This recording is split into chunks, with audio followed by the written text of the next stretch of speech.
Tim, what's one area of your diet that's changed since doing the research for the new book? Well, there are many. I guess I probably have changed my breakfast quite a lot. Is the first thing I've noticed. So I've done away with the muesli, granola breakfast with the low-fat milk and the orange juice. And I've now gone for a high-fat yogurt, nuts and seeds, and lots of black coffee. It's definitely, I think, the most obvious change to my diet. I have less fish as well than I used to. There are lots of little things, really, that within categories I'm choosing different foods and avoiding things that I thought were healthy and are not as healthy. And I've changed in a bit also not just what I eat, that how I eat, timing of my meals and things like this. So, it's part of a sort of ongoing experiment, I'd say, rather than I found the definitive best way to eat. But it's definitely evolved a lot in the 6 years since I started writing. Well, let's take some time and really pick this apart, because I'm curious about the nuances when it comes to your diet. And I think a good jumping off point to get into some of the nuances is to talk about a typical day of eating for you. So let's start with breakfast. You talked about changing up your breakfast. So let's talk about when you eat and what you eat in a typical day. Well, there isn't really a typical day now, because that's the other. I do often tend to mix things up. And so this week, for example, I've realized that I'm pretty much not having breakfast. So most of the week I've actually not had breakfast, and I've had my lunch between 12 and 1 o'clock. So, or you could say my breakfast has been a couple of black coffees, depending on your definition of breakfast. So that's one thing that's really changed quite a lot. I used to be fairly regular in saying, well, I have to have something to eat before I go to work, or I do some exercise, or I get on my bike, or do things. So now, definitely made that shift. And I think that's one of the interesting things, which is a pity, because I actually quite enjoy breakfast as a meal. And so it's this trade-off between pleasure and filling time and feeling more energized. So it's still a work in progress as I'm trying to work out what actually suits me best, and whether I do things differently at the weekends or in weekdays, and depends whether I'm working at home or I'm cycling to the university. So, but when I do have breakfast, it's generally, I try and have it later. So I would have it around 10 or 11 o'clock, so that I've given my chance to have a longer overnight fast. And it's generally a high fat and low carb breakfast. That's quite different to my old breakfast 6 years ago that I was having. And I think I tend to avoid too much bread as well. Whereas in the past, bread used to sort of dominate. As well as my muesli, granola, I would, have some toast. And that's, I do that rarely now. And if I do, I'm picking specific types of bread as well. So I'm fussier about if I have bread. So my lunch, I would often just have a sandwich, and I would pick a healthy looking bread that will look like granary bread with seeds on it, or a malted loaf. And I'm much more suspicious of those kind of breads now that look healthy, but actually underneath it are not, because I've realized that in healthy looking breads, there's a tenfold variety in the amount of fiber that they actually contain when you drill down into behind the label. And they all have all kinds of deceptive labeling on them, trying to get you to buy them.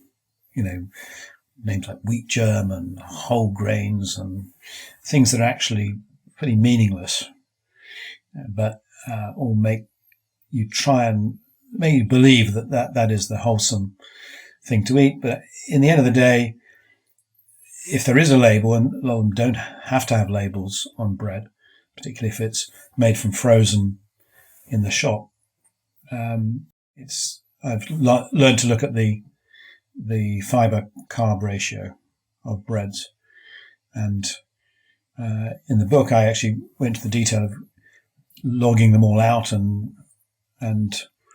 realizing that they do vary a lot, between a sort of optimum bread that has a ratio around 4 carbs to 1 of fiber, to what you commonly see is ones of around 20 to 1, where it can look like a brown healthy bread, but it actually has about the same ratio as a bagel or a croissant. So I'm perhaps much more cynical really about food, I think, now. And that's it means I'm a bit fussier.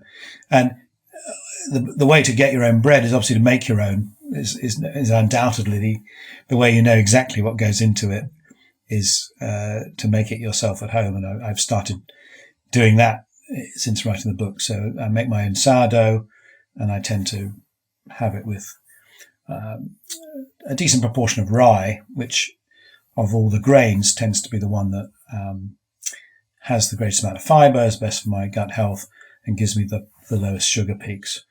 But I always add in many different grains to give me diversity as possible. So I've become a bit of a bread snob, if you like. And when I do go to Paris or something for a couple of days, I do have this difficulty, picking up that croissant with the same gusto that I did 6 years ago. But you've got to eat them occasionally, but make sure you're not going to have them every day, because they'll definitely not be good for you. I'm excited to share with you my favorite magnesium supplement, Magnesium Breakthrough from Bioptimizers. Click the link in the description to save 10%. And now back to the show. Let's talk more about that time-restricted eating piece. You mentioned over the last period of time, this is something you've adopted, eating later in the morning or eating around lunchtime. What is science showing us when it comes to eating this way that's made you make this switch? Well, the data's only come in the last couple of years, really, that shows us that we've known for a while that in animals, if you change the timing windows, you can alter their metabolism and you can alter what appears to be their health. So there have now been a number of human studies in relatively small numbers of people, but well controlled, to show that changing that timing window will, so that you actually eating in a smaller time and fasting for a longer time, but keeping roughly the same amount of food. Eating with a longer fasting window reduces your sugar peaks, you pushing out less insulin, you're getting lower fat peaks, you're getting rid of your fat quicker, you're lowering your blood pressure, and you're improving your metabolic health. And some of the studies, not all of them, show that you can get some modest weight reduction as well. And so if you take all of those small studies together, you're generally showing a healthy pattern for most people that increases as you increase the fasting time. And the data is quite convincing that if it suits you to do it, then it's a pretty easy way to improve your metabolic health if it does fit in with your lifestyle. Now, what those small studies haven't shown is whether you can actually sustain that long term, and whether, because if it's not sustainable, there's no point doing it just for a few weeks. It's not going to be a really effective instant weight loss program. And most of the ones that have produced weight loss have combined it with calorie restriction, which is not something I'm interested in personally. I think it's, it's always going to end with a rebound. So, that's what I'm experimenting with, and I'm working out what suits me best. But so far, modest restriction of this time seems to work pretty well for me. So eating in this 10-hour window, I don't find particularly difficult, and it seems I have more energy after it. So it's looking like this could be my long-term way to go. And interestingly, we've just initiated this mass study called the Big If study, which we're launching this week in the UK to look at about 500,000 people on the Zoe Health Study app, to try and get them all to do this sort of mass community program of all changing their eating windows. And interesting, some people were going to eat early and some people were going to eat late. And I think that's the other interesting question, because the data so far show that if you can eat early and fast late, you tend to have some advantage. But most of those studies have been done in younger people, not older people.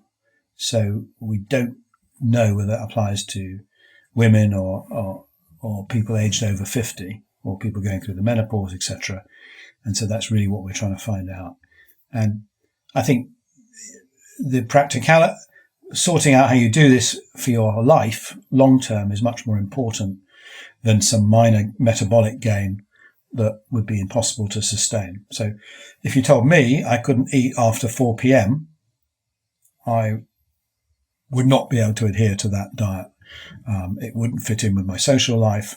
It would cut into my enjoyment of food, all kinds of things. So I would just say, well, stuff that, I'm not doing it. So I think this is what I'm interested in now, is moving from the theoretical science that's been done in highly controlled studies of 25, 30 people to seeing what happens when you take it into these mass community studies in the population. And that's really going to be some real fun to see what that shows. That will be fascinating. And you quickly touched on the calorie restriction piece, and this is something I wanted to get into with you. So for time-restricted eating, we're generally having the same or around the same amount of calories within that tighter window. Let's talk about expanding that window, not having a window specifically, but lessening the calories, and talking about what research is showing. You mentioned quickly there the fact that it's not sustainable, people are going to bounce back. But there are people talking about the longevity benefits of cutting down on calories. So I'd love to hear your thoughts on that. Yeah, so obviously, we've had a couple of decades now of people starting with, rodent studies and then some short-term human studies about how if you restrict calories, you potentially improve your metabolism and potentially longevity. Now, there's no doubt that that works in animals, particularly small animals, insects, etc., to quite an extent. No one's proven that it increases longevity in humans. The short-term trials do show that you can improve metabolic health with, like, an intermittent fasting that includes calorie restriction, which is what the old term of intermittent fasting used to be. You just don't eat anything for 24 hours and then, perhaps a couple of times a week, and then you eat normally the rest of the time. But when you compare, say, a several week study where one group is doing calorie restricted intermittent fasting and the other one is doing just time restricted intermittent fasting, or where one is doing, where both groups are calorie restricting and one's doing it within a time window and the other isn't, both groups get metabolic improvements. And the advantage of metabolically of time restriction is actually smaller than the calorie restriction, but is much more sustainable. So there have been relatively few studies where you're not comparing against calorie restriction. And in a way, it was quite tough for restricted time eating to show an improvement when you'd already cut the calories and the body was in a different state. So you've got the body in a starving state and then you're fiddling with the time windows. It's perhaps not surprising you didn't get that much of a significant improvement on top. And that's what a couple of studies have shown. So it's a bit complicated, but just to recap, yes, intermittent fasting works to improve your metabolic state, and that's by calorie restriction. But I don't believe that's, for most people, sustainable. And I think they will regain, those metabolic factors and their weight when they stop. Time restricted eating is not as effective in quantitative terms in the metabolic health, but it does have some benefits, but is much more sustainable. And so that's why I'm interested in it. Now, whether either of these have longevity benefits, I think it's too early to tell, but there's reasonable expectation that if you improve all your parameters like blood pressure and your blood sugar levels, blood fat levels, that's going to help you live longer. If you enjoyed that clip, press here for the full episode. I'll see you over there. I think we've gone far too far the wrong way, and we need to get back to much more natural methods, certainly. That's my go-to oil, and I think it's going to be the best for you.